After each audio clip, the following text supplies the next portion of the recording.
nesta noite. Seguinte foco da mensagem: o Rei eterno e Criador é o Cristo rejeitado e humilhado. O Messias sofredor, homem de dores, sendo rico se fez pobre, nascendo entre animais. Decepção para muitos, para tantos outros, a esperança da nação, das nações, o Rei que vive e que voltará. Oremos. Pai amado, nós queremos submeter a Ti nesse momento aos nossos corações, nossos ouvidos, para que o Senhor fale, para que a Tua palavra seja suprema entre nós e a Tua voz se faça ouvir. Oramos em nome de Cristo. Amém. Tenho hoje o Salmo 118. Salmo 118 é um hino, na verdade. Ele faz parte de um conjunto de 6 hinos. Ele é a sequência do Salmo 113. São 6 hinos do 113 ao 118. Essa sequência de salmos é conhecida como Halel egípcio. É um nome estranho, mas não é tão estranho, porque Halel deriva da palavra aleluia, que quer dizer louvar. Então, louvor é um salmo de louvor, e egípcio, porque relata a libertação ou celebra a libertação do povo de Israel da escravidão do Egito e a sua saída do Egito, logo após a Páscoa que foi instituída por Moisés. O Salmo de 113 até o 115 eram cantados logo antes da Páscoa, antes do momento da celebração. Depois da Páscoa eram cantados os hinos, os salmos que eram hinos dos Salmos 116, 17 e 118, logo depois da comemoração da Páscoa. Por isso os estudiosos concordam que é muito provável que quando Mateus e Marcos mencionam que depois da última ceia com os discípulos, Jesus eles cantaram um hino e foram para o Monte das Oliveiras. Este Salmo 118 é muito provavelmente o hino que Jesus cantou naquele momento. É um salmo de celebração da bondade, da misericórdia de Deus para com o seu povo. Ele começa e termina com o mesmo versículo, da mesma maneira, dizendo: rendei graças ao Senhor, porque Ele é bom, porque a sua misericórdia dura para sempre. É um outro salmo, assim como o 110 que foi pregado de manhã, foi citado inúmeras vezes no Novo Testamento, e fica evidente em todas as citações o seu tom messiânico e como ele relaciona com a redenção feita por Jesus Cristo, a nossa Páscoa. Então, nessa sequência de pregações natalina, o tema é a pedra rejeitada, o Natal do Rei que ninguém esperava. Vamos ler o Salmo 118, de 22 até o 29. Versos 22, Salmo 118, versículo 22 ao 29. A pedra que os construtores rejeitaram, essa veio a ser a principal pedra angular. Isto procede do Senhor e é maravilhoso aos nossos olhos. Este é o dia que o Senhor fez. Regozijemo-nos, alegremo-nos nele. Ó, salva-nos, Senhor, nós te pedimos. Ó Senhor, concede-nos prosperidade. Bendito que vem em nome do Senhor.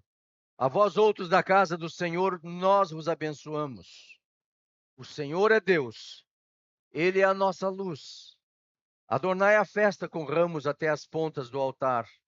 Tu és o meu Deus, render-te-ei graças. Tu és o meu Deus, quero exaltar-te. Rendei graças ao Senhor, porque Ele é bom, porque a sua misericórdia dura para sempre. O versículo 22 introduz um assunto difícil, o assunto da rejeição. Eu tenho uma galinha lá no meu ranchinho, que bota ovos lindos, azuis. Só bota ovo azul. Nunca botou um ovo de outra cor. É a raça dela. E a Gertrudes, como nós chamamos carinhosamente, botou 12 ovos e começou a chocá-los. Permaneceu ali no ninho por 21 dias, contados. Lá no 20º começou a eclodir. Alguns ovos começaram a sair os pintinhos. No 22, dia 21, dias que ela estava chocando, nasceram e ela saiu do ninho. Restaram 4 ovos da dúzia que ela mesma tinha botado. Acho que ela não gosta de dúzia, ela queria 8. Luciano queria jogar fora os outros ovos. Falou, esses aí estão choques, não adianta. Falei, pera, calma, vamos colocar aqui, debaixo da luz quente aqui, luz acesa. Vamos ver o que acontece. Nasceu um pintinho dos outros 4 ovos. E eu todo feliz, quando nasceu aquele pintinho, a primeira coisa que eu fiz foi pegar e levei para a mamãe galinha. Aquela menina revoltada abriu as asas e atacou o pintinho. Eu assustei com aquilo, não esperava essa rejeição. Afastei a galinha, falei, não, menina, escuta, esse aqui é teu filho também. Vou pôr junto com os outros. Ela não me entendeu e foi de novo picando o pintinho. Agora, como aquele pintinho nasceu sem mãe, teve que ficar isolado. Estou pensando em chamá-lo de Solitaire. E ele arranjou uma mãe, porque o Luciano, que é o pedreiro, para onde vai, aquele pintinho vai atrás. Parece que ele está fadado a ser uma ave solitária mesmo. Foi rejeitado. E a rejeição não é uma experiência apenas do reino animal. Seres humanos sofrem com rejeição, algumas pessoas com consequências difíceis e podem ser consequências graves, porque a aceitação social, a cooperação mútua em sociedade são essenciais para a sobrevivência e para o equilíbrio emocional. Pessoas rejeitadas, que digo os psicólogos aqui presentes, sofrem traumas emocionais de baixa autoestima, ansiedade, depressão, comportamento agressivo e outros fatores, inclusive suicídio. O Salmo 118 fala de uma rejeição muito trágica. Muito trágica. A rejeição de uma pessoa, mas não de qualquer pessoa, é a rejeição do próprio Messias, ungido prometido. E o Salmo trata de um grande paradoxo, porque o rejeitado veio a ser a pedra angular, a pedra principal, a pedra fundamental da construção. Apenas com uma diferença enorme. Nesse caso, a rejeição é muito trágica, não para o rejeitado, mas é uma situação trágica para aqueles que o rejeitaram, que ainda o rejeitarem. Compreenderam o que eu disse? Às vezes a mente dispersa. A consequência trágica não é para o rejeitado, mas para aqueles que o rejeitaram. Meu primeiro ponto é a rejeição do Messias, a pedra angular. O versículo 22, que diz, a pedra que os construtores rejeitaram, essa veio a ser a principal pedra angular. Quando Márcio estava construindo o edifício dele aqui no Estoril, é um prédio, não sei quantos andares tem aqui lá, quem mora lá, quantos andares são aquele prédio? Oi? Não, o outro, o primeiro edifício que ele fez, 6 andares? É onde você mora, Tereza. 6 andares. Quando o Félix fez o negócio lá com ele, passou o terreno, começaram a fazer a escavação do terreno. E ali, quando foi feita a escavação, eu fui visitar aquele lugar. As obras estavam, a escavação estava bem adiantada no lugar. Eu olhei, era um buraco enorme, onde seria o prédio construído, e no centro do buraco, um outro buraco com 5 metros de diâmetro, 9 metros de profundidade. Então eu vi um buraco dentro do outro buraco. Perguntei, Márcio, o que é aquele buracão dentro do buraco? Falou, ó, Valdir, aí vai ser enchido de ferros e concreto resistente até a boca. Por quê?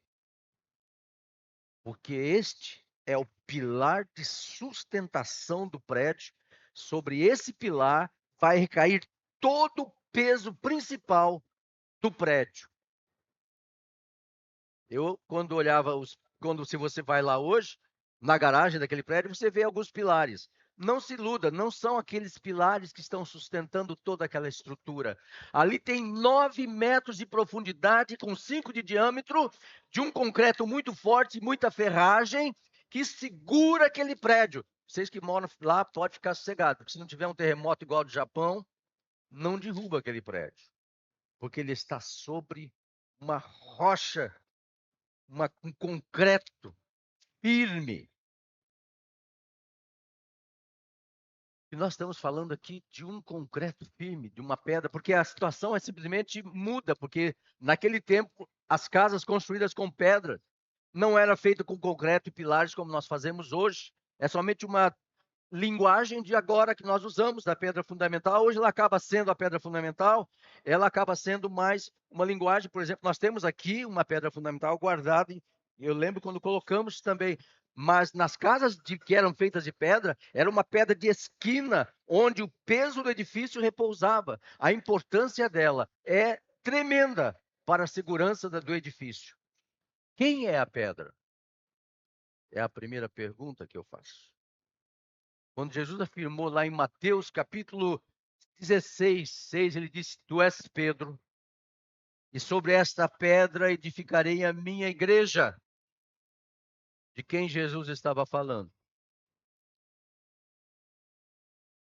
Vocês sabem que isto foi distorcido ao longo dos séculos e se atribui a Cristo, a Pedro, a pedra sobre qual Jesus edificou a sua igreja. Tolamente. Cristo fundaria a sua igreja sobre homens. Quem morreu pela igreja? Foi Pedro? Se alguém tem dúvida, pergunte ao próprio Pedro, quem é a pedra? Nesse capítulo que foi lido agora, 1 Pedro 2,7, ele disse, para vós outros, os que credes, é a preciosidade, mas para os descrentes, a pedra que os construtores rejeitaram. Ele estava falando de Jesus.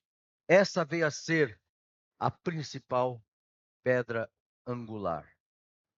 Onde Pedro leu isso? Ele leu aqui no Salmo 118.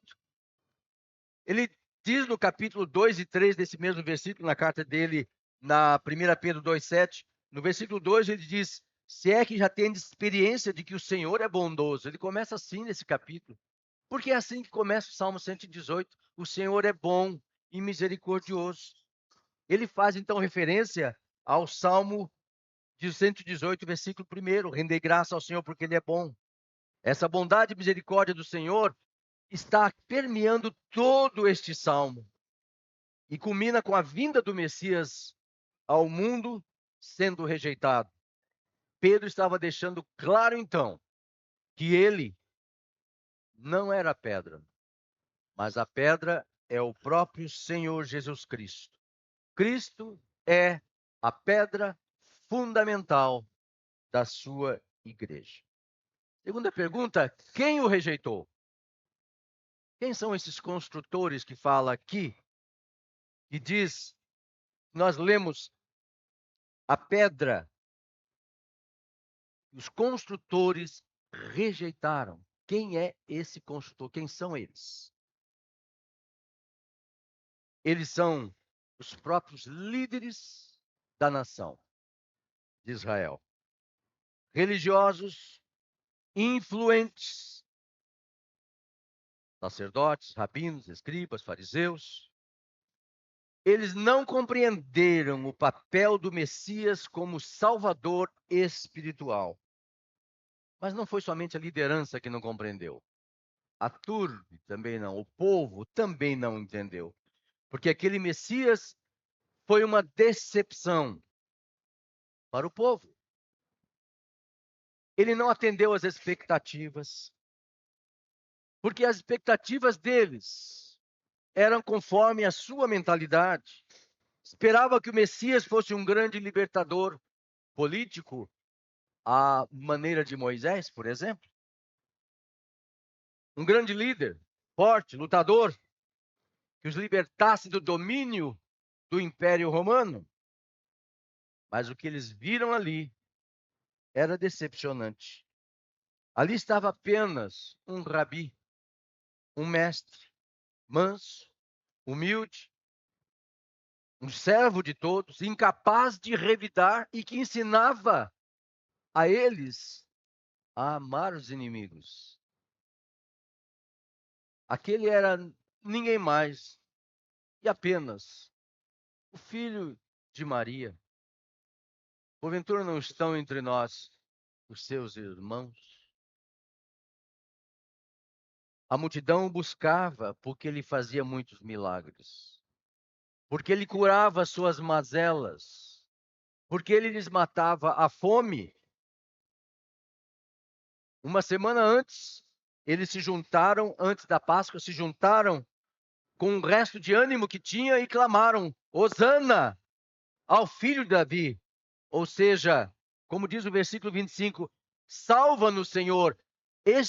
Essa expressão no Antigo Testamento, no Salmo 118, é exatamente a mesma. Hosana. E até a sequência está aí, bendito que vem em nome do Senhor. É a previsão exata do que o povo falaria para aclamar Jesus na sua entrada triunfal em Jerusalém. Hosana, bendito que vem em nome do Senhor, como está escrito em Marcos 11, versículo 9. Hosana quer dizer salva-nos, pedimos. Salva-nos agora. Esta era a questão. Queria uma salvação imediata. Como isso não aconteceu, uma semana depois, a mesma turma se posta ali diante do tribunal de Pilatos e grita outra coisa bem diferente. Não fala mais Hosana, mas crucifica-o. Solte Barrabás. Segundo ponto meu. Primeiro foi a rejeição do Messias. Segundo, o plano maravilhoso de Deus. Salmo 118, versículo 23 diz: Isto procede do Senhor, é maravilhoso aos nossos olhos. Foi o Senhor que fez isto, é maravilhoso aos nossos olhos. Eu lembro de um hino bem antigo, aqui os que têm um pouco mais de casa e costume com os hinos, se lembre talvez do hino Deus tem um plano a cada criatura. Há um verso nesse hino que diz: da eternidade,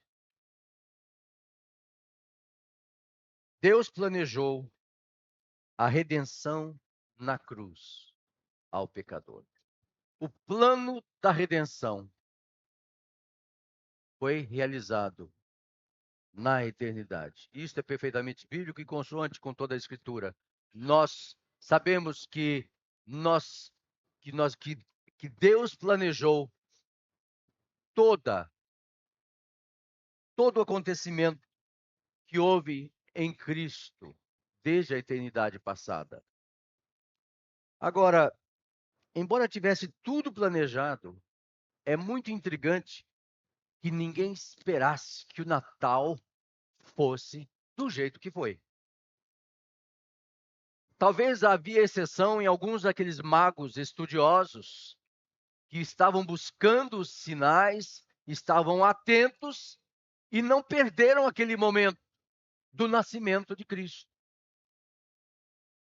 Mas aqueles que tinham os pergaminhos em mãos, aqueles que tinham os papiros, que tinham as escrituras, as profecias, as orientações de lugar onde seria nascido e tudo mais, estes estavam totalmente displicentes e perderam, porque o Natal, porque o Messias não veio como eles esperavam.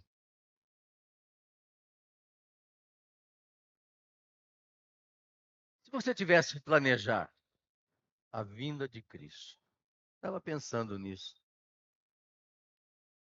Se você tivesse que planejar o nascimento daquele bebê, você teria imaginado fazer como Deus fez? O que você faria se você tivesse controle sobre as legiões de anjos, munidos de trombetas, de luz fulgurante, vozes celestiais, para anunciar o nascimento do Salvador? O que você faria? Deus fez tudo com muita simplicidade, como estava planejado desde a eternidade. Ele foi muito detalhista, cuidou que acontecesse exatamente como previsto nas profecias, detalhe por detalhe. Deixou um rastro de informações pela história, fazendo previsões detalhadas pelos profetas e fez cumprir absolutamente tudo, detalhe por detalhe. E ele não foi apenas estrategista, planejador, mas providenciou que tudo acontecesse na hora certa, na noite certa, no lugar certo. A Bíblia chama isso de plenitude dos tempos, quando Jesus nasceu. Um nascimento discreto. Ele não mandou os anjos tocarem a trombeta lá em cima de Jerusalém, nem de Belém. Não mandou que eles cantassem com uma miríade de anjo. Glória a Deus nas alturas, é que hoje vos nasceu lá em Belém, corram para lá. Falou uma mensagem tão grandiosa a uns míseros pastores cuidando de ovelhas num campo distante e escuro.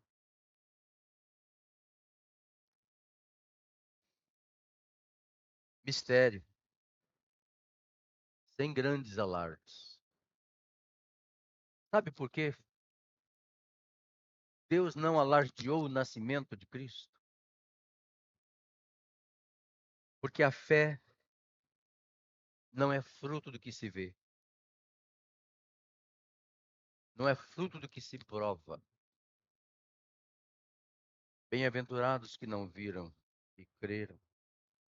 Hoje, depois de tempo passado do nascimento de Jesus Cristo, você pode crer com a mesma intensidade do que creria se estivesse presenciado aquela manifestação, aquele espetáculo dos anjos nos céus de Belém.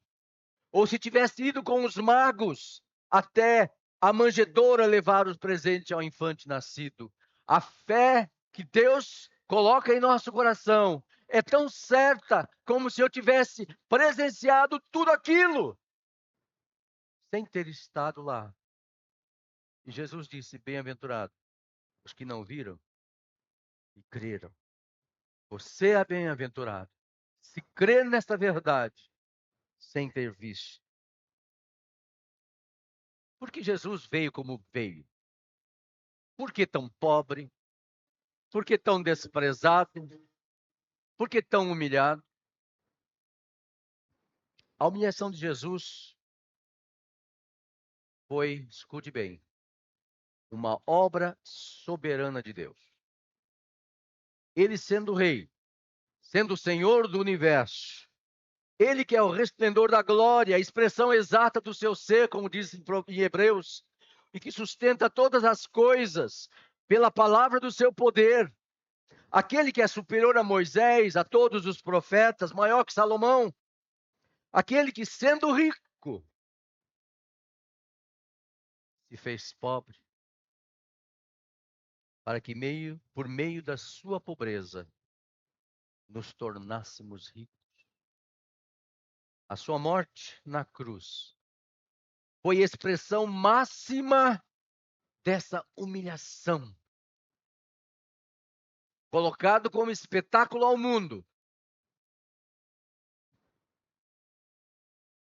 ridicularizado, zombado, abandonado. Mas depois de ter feito a purificação dos pecados, assentou-se à destra da majestade nas alturas.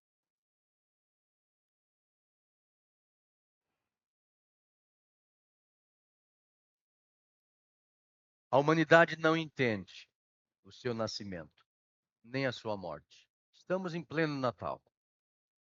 O mundo comemora.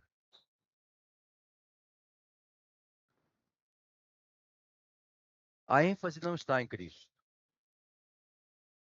A ênfase não está em Cristo. Fomos esses dias lá em Monte Verde. Queria ver a festividade natalina, os enfeites. Eu gosto de ver. Gosto de ver as luzes, tudo isso. O presépio estava bem simplesinho, montado assim no canto, humilde, no canto de cá. E o presépio ali. As figuras mostrando os animais, magos, Jesus, Maria e José, monte de palha, do jeitinho que é um presépio e bonito sim. Mas do outro lado da rua tem a casa do Papai Noel. Que casa que você precisa ver.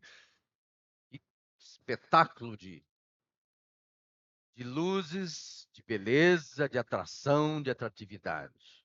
Isso é simplesmente o retrato do Natal como é celebrado, da compreensão que se tem, muito pequena, da importância da vinda de Jesus Cristo. O sofrimento e a morte de Cristo foi e continua sendo incompreensível para muitos, mas para os que creem, ele se tornou pedra angular da fé, pois sua morte e ressurreição são a base da nossa salvação. Na sua morte nós temos vida, na sua ressurreição temos a garantia de que nós mesmos seremos ressuscitados pelo mesmo poder que também ressuscitou a Cristo. Terceiro ponto, a pedra angular é a nossa grande salvação. Versículo 24, Salmo diz: Este é o dia que o Senhor fez. Regozijemo-nos e alegremo-nos nele. Estamos aqui diante de um versículo que nos conclama a celebrarmos a salvação. Nesse dia, o salmista chama o povo a celebrar, a regozijar-se nesse dia, porque a salvação de Deus tornou-se visível e acessível. Este é o dia. Que dia é este? Em um sentido, é um convite a celebrar com alegria cada um dos nossos dias de vida. Em cada dia, nós podemos dizer: Senhor, esse é o dia que o Senhor me deu. Quando você se levanta de manhã, Senhor, obrigado por esse dia. Esse é o dia que o Senhor me deu.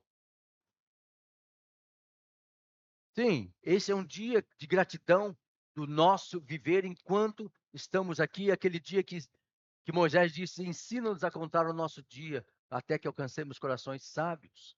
Então, nesse sentido, esse dia é o dia do nosso dia a dia. Mas, no outro sentido também, esse é o dia da salvação. É o dia de ser salvo. Como diz Hebreus capítulo 4, versículo 7. Diz assim: de novo, determina certo dia, hoje, segundo fora declarado, hoje, se ouvirdes a sua voz, não endureçais vosso coração. É o dia quando o Espírito Santo fala ao coração do homem para levá-lo ao conhecimento de Jesus Cristo. Esse dia pode ser hoje, se você não tem ainda a convicção de que foi salvo pelo Senhor Jesus Cristo. Se isto acontece contigo, não endureça o coração, mas ouça a voz do Espírito, porque Jesus Cristo é a nossa salvação. Mas no sentido mais amplo, o dia do Senhor é o dia em que o Senhor julgará os homens. O dia em que ele julgará os segredos dos corações dos homens. Será um dia grande, temível, para os que não vivem segundo o Evangelho. Como diz Joel, capítulo 2, o dia do Senhor é grande e terrível, e quem o poderá suportar? E Paulo ensinou algo. O dia do Senhor vem como ladrão de noite. Esse termo, dia do Senhor, é um termo técnico nas Escrituras para descrever o dia em que Jesus voltará para trazer a fúria flamejante e a ira de Deus sobre os pecadores do mundo. Será um dia de devastação. Olha, não é nada popular numa mensagem de Natal falar sobre a ira de Deus, falar sobre um Jesus que vem trazer ira para julgamento.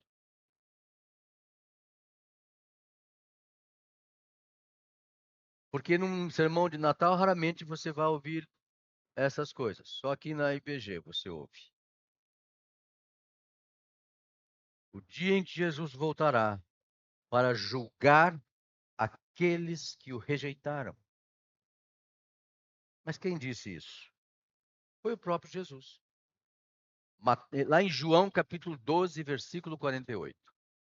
Ele disse exatamente isso. Preste atenção nesse versículo que ele disse. João 12, 48. Quem me rejeita e não recebe as minhas palavras, tem quem o julgue. A própria palavra que eu tenho proferido, essa o julgará no último dia.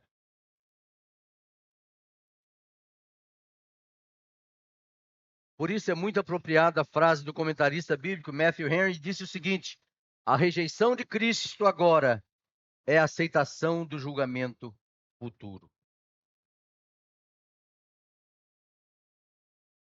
Outro grande teólogo chamado John Stott, já falecido, disse: aquele que se recusa agora a buscar a Jesus como Salvador, vai encontrá-lo como juiz. Aquele que se recusa agora a buscar a Jesus como Salvador, vai encontrá-lo como juiz. Eu estava com um sobrinho meu numa ocasião, o falecimento da mãe dele, e ele é um rapaz bastante zen, né? Religiosamente falando, bastante zen. E ele falou assim: olha, tio, eu creio muito em Jesus, mas eu creio, sabe, naquele Jesus que é amor. Eu creio naquele que é amor.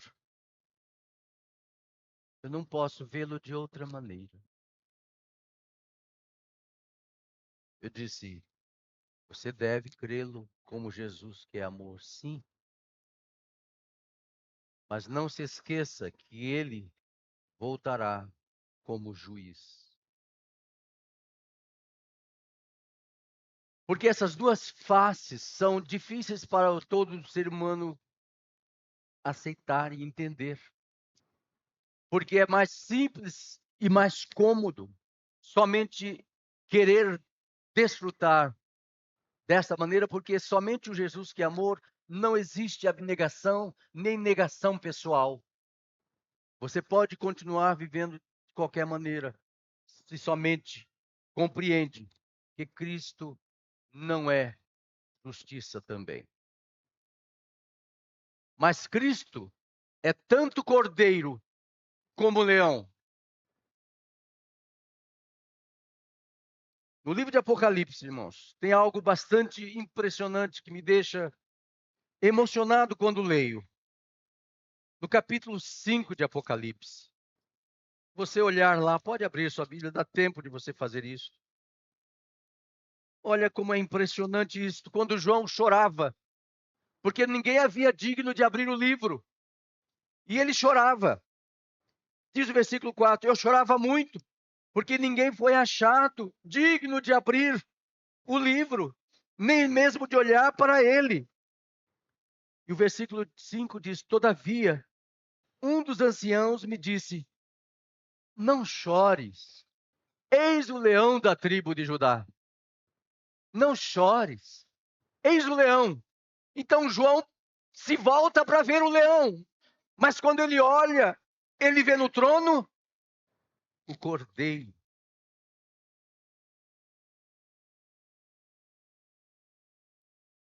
E a descrição está assim: então vi no meio do trono dos quatro viventes, entre os anciãos de pé, cordeiro, como tendo sido morto.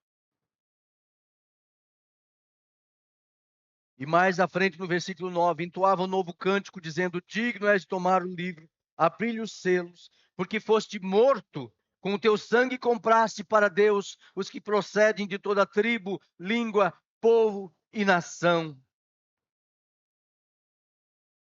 Jesus, na eternidade, sendo ele o leão da tribo de Judá, não deixará de ser lembrado por sua obra redentora, por sua morte na cruz, em nosso lugar, pelos pecados. A morte de Cristo, o perdão do nosso pecado, jamais e nos esqueceremos enquanto estivermos diante dele, porque isto nos fará gratos para continuar louvando por toda a eternidade, principalmente depois que soubermos o que é uma eternidade com Cristo.